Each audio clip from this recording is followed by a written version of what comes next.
اعوذ باللہ من الشیطان الرجیم بسم اللہ الرحمن الرحیم ربی اشرح لی صدری ویسر لی امری ربی زدنی علما۔ السلام علیکم، میں عثمان امجد خان پروگرام قصاص الحق کے ساتھ حاضر ہوا ہوں۔ رمضان المبارک کا ببرکت مہینہ اپنے اختتام کو پہنچ چکا ہے۔ جیسے کہ اس مہینے کے شروع میں ہم نے ارادہ کیا تھا، جس میں اللہ تعالیٰ نے ہماری مدد فرمائی، برکت عطا فرمائی، تمام مشکلات کے باوجود بھی اس میں ہم اپنے کام کو جاری رکھا۔ تمام صورتوں کی، تمام پاروں کی ہم نے مختلف تشریح بیان کی مختلف پروگرامز کے اندر۔ 29 پارے کی اب تک ہم ویڈیوز بنا کے اپلوڈ کر چکے ہیں، اور آج 30ویں پارے کی بھی ہم ویڈیو بنائیں گے مختصر، اور اس کو ہم انشاءاللہ اپلوڈ کریں گے۔ اللہ کا شکر ہے کہ اللہ نے اس نیک کام کرنے کی توفیق عطا فرمائی، اور اللہ اس کو قبول و منظور فرمائے۔ آج ہم پارہ نمبر 30 کی مختلف تشریح بیان کریں گے، اور ساتھ ہی اختتامی دعا ہوگی، جس میں ہم غزوہ احد میں کی گئی حضور پاک صلی اللہ علیہ وسلم کی دعا کو شامل کریں گے، جو نہایت شاندار اور ایک جامع دعا ہے۔ اب ہم چلتے ہیں اس پارے کی مختلف تشریح کی طرف۔ اس میں مجموعی طور پر 37 صورتیں ہیں اس پارے میں، جن کا ذکر کیا ہے چھوٹی بڑی ملا کے۔ اب ہم ان تمام صورتوں کو مختلف تشریح احوال بیان کرتے ہیں۔ سب سے پہلی صورت سورۃ النبا ہے۔ اس صورت کے اندر قیامت کے متعلق مشرکین کے سوال کا تذکرہ کیا گیا ہے، اسی بنا پہ صورت کا نام سورۃ النبا رکھا گیا ہے۔ سورۃ نادیات، اس سے مراد وہ فرشتے ہیں جو انسان کی روح کو انتہائی سختی سے نکالیں گے، اسی وجہ سے صورت کا نام یہ رکھا گیا ہے۔ سورۃ عبس، اس صورت میں اس بات کی طرف اشارہ کیا گیا ہے کہ ایک نابینا صحابی عبداللہ بن ام مکتوم رضی اللہ تعالیٰ عنہ آپ حضور صلی اللہ علیہ وسلم کی خدمت میں حاضر ہوئے، جس وقت آپ کفار کے ساتھ گفت و شنید میں مصروف تھے، اور آپ اس کی طرف زیادہ توجہ نہیں دے سکے، اور اسی بنا پہ اس صورت کو نازل کیا گیا کہ جو سچے ایمان والے لوگ ہیں ان کو زیادہ زیادہ ٹائم دینا چاہیے۔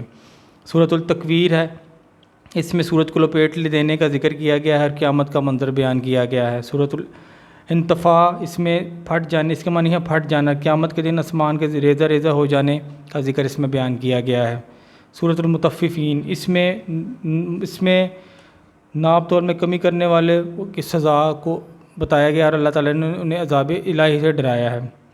سورۃ الانشاق، اس صورت میں سے مراد بھی قیامت کے دن آسمان کے پھٹ جانے سے ہے۔ سورۃ البروج، اس میں تمام برج والے آسمان کا ذکر کیا گیا ہے، اسی وجہ سے سورت کا نام یہ اخذ کیا گیا ہے۔ سورۃ الطارق، طارق سے مراد رات کو آ کر دروازہ کھٹکھٹانے والی، اس سے مراد رات کا ٹوٹنے والا تارا ہے، اس لیے سورۃ الطارق کہا جاتا ہے۔ سورۃ الاعلیٰ، یہ اس صورت میں اللہ تعالیٰ کی بلندی اور برتر اللہ تعالیٰ کی ذات کے متعلق بیان کیا گیا ہے۔ سورۃ الغاشیہ، اس کا مراد ہے ڈھانپ لینے والی قیامت۔ سورۃ الفجر، یہ اس کا آغاز فجر سے ہوتا ہے، پو پھوٹنے کا وقت، اسی لیے اس کا نام سورۃ الفجر رکھا گیا ہے۔ سورۃ البدل، اس سے مراد مکہ مکرمہ ہے۔ سورۃ الشمس، اس کا آغاز شمس سے ہوتا ہے، سورج کی اپنی توانائی سے ابھرتا ہے، پھر آہستہ آہستہ ختم ہو جاتا ہے، اور یہی انسان کی حالت ہے جو پیدائش سے لے کے اس کے بڑھاپے تک کا بھی منظر پیش کرتی ہے۔ سورۃ اللیل، اس لیے رکھا گیا ہے کہ اس رات یا رات کی تخلیق میں غور و فکر کرنے پر قسم کھائی گئی ہے۔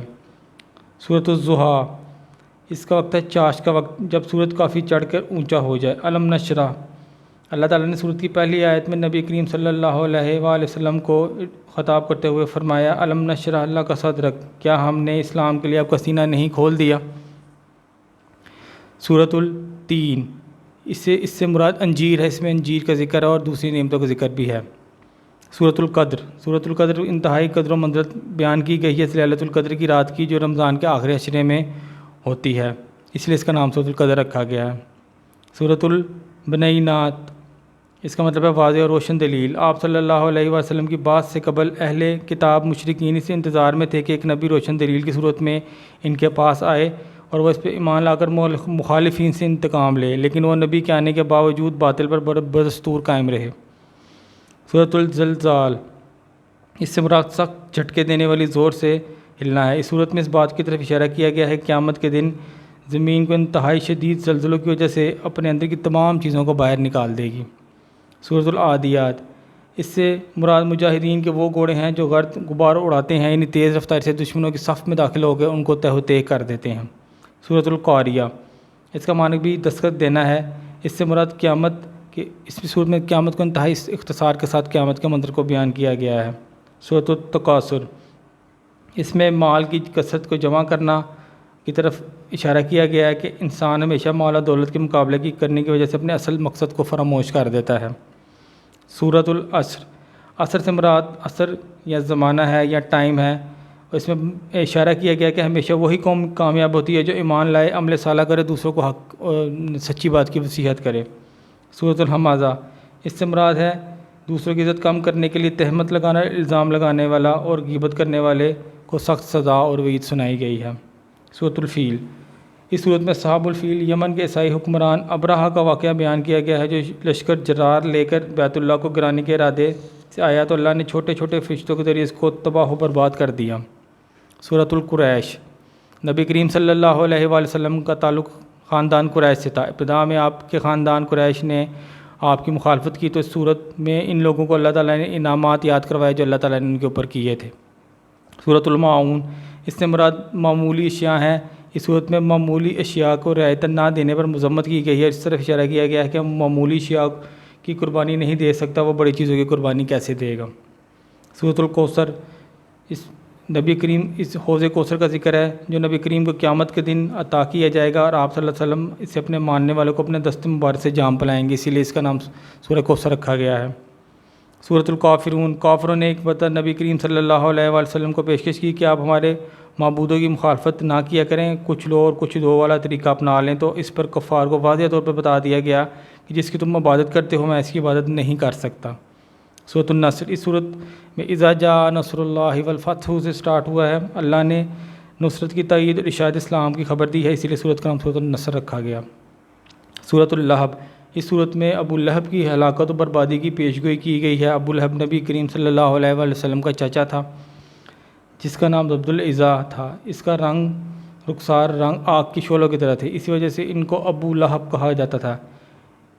سورۃ الاخلاص، اخلاص کے معنی صاف، شفاف اور بغیر آمیزش کے ہیں۔ اس صورت میں انتہائی اختصار کے ساتھ صاف شفاف طریقے سے توحید واضح کر دی گئی ہے، شرک کی بیچ کی نہیں کی گئی ہے۔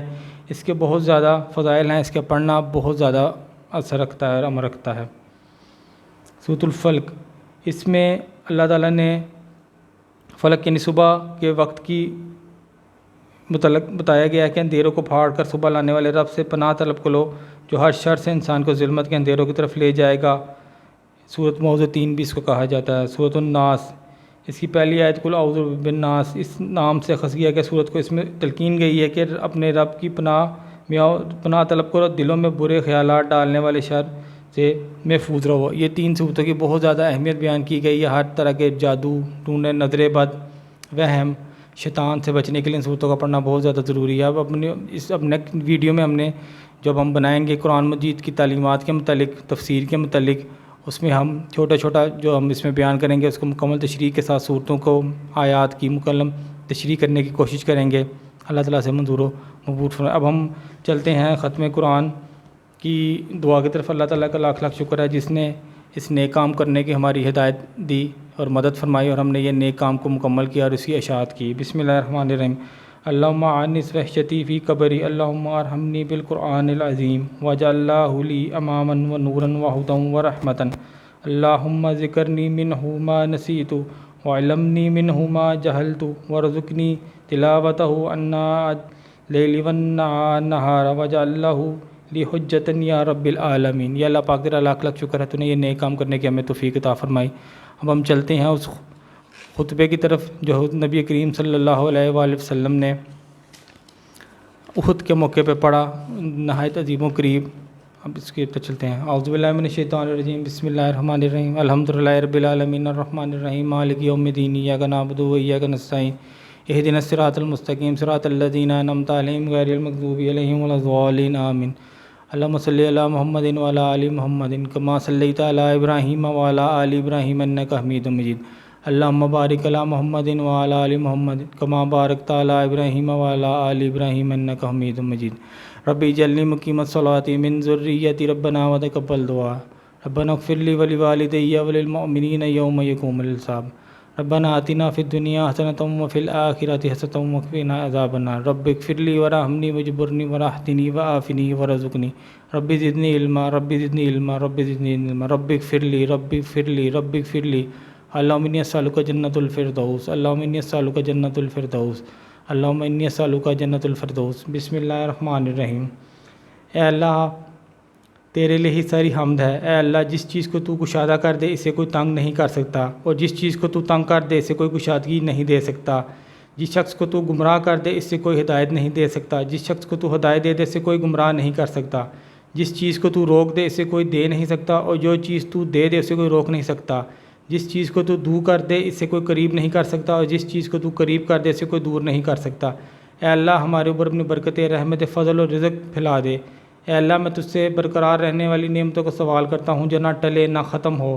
اے اللہ میں تجھ سے فقر کے دن مدد کا اور خوف کے دن امن کا سوال کرتا ہوں۔ اے اللہ جو کچھ تو نے ہمیں دیا اس کے شر سے، اور جو کچھ تو نے نہیں دیا اس کے بھی شر سے تیری پناہ چاہتا ہوں۔ اے اللہ ہمارے نزدیک ایمان کو محبوب کر دے۔ اے اللہ ہمارے دلوں کو خوشنما بنا دے اور کفر فسق اور نافرمانی کو ناگوار بنا دے۔ یا اللہ ہمیں ہدایت یافتہ لوگوں میں شامل فرما۔ اے اللہ ہمیں مسلمان رکھتے ہوئے وفات دینا اور آخرت میں مسلمان رکھتے ہوئے زندہ رکھنا۔ اے اللہ رسوائی اور فتنے سے دوچار کیے بغیر صالحین میں شامل فرما۔ اے اللہ تو ان کافروں کو مار اور ان پر سختی کر اور عذاب کر جو تیرے پیغمبروں کو جھٹلاتے اور تیری راہ سے روکتے ہیں۔ اے اللہ ان کافروں کو بھی مار جنہیں کتاب دی گئی انہوں نے اس پہ عمل نہیں کیا۔ یا اللہ تمام مسلمانوں کی مدد فرما، تمام ضرورت مندوں کی ضرورتیں پوری فرما، تمام حاجات لوگوں کی پوری فرما، بے اولادوں کو اولاد عطا فرما، بے روزگاروں کو روزگار عطا فرما، بیماروں کو شفا عطا فرما۔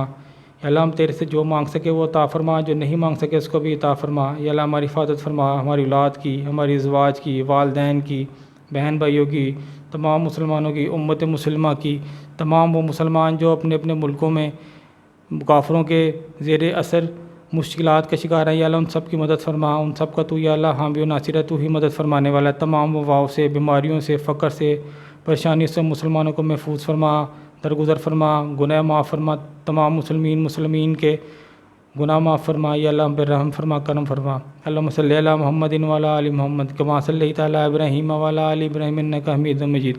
اللہم بارک علی محمد وعلی آل محمد کما بارکت علی ابراہیم وعلی آل ابراہیم انک حمید۔ وآخر دعوانا الحمدللہ رب العالمین، آمین ثم آمین۔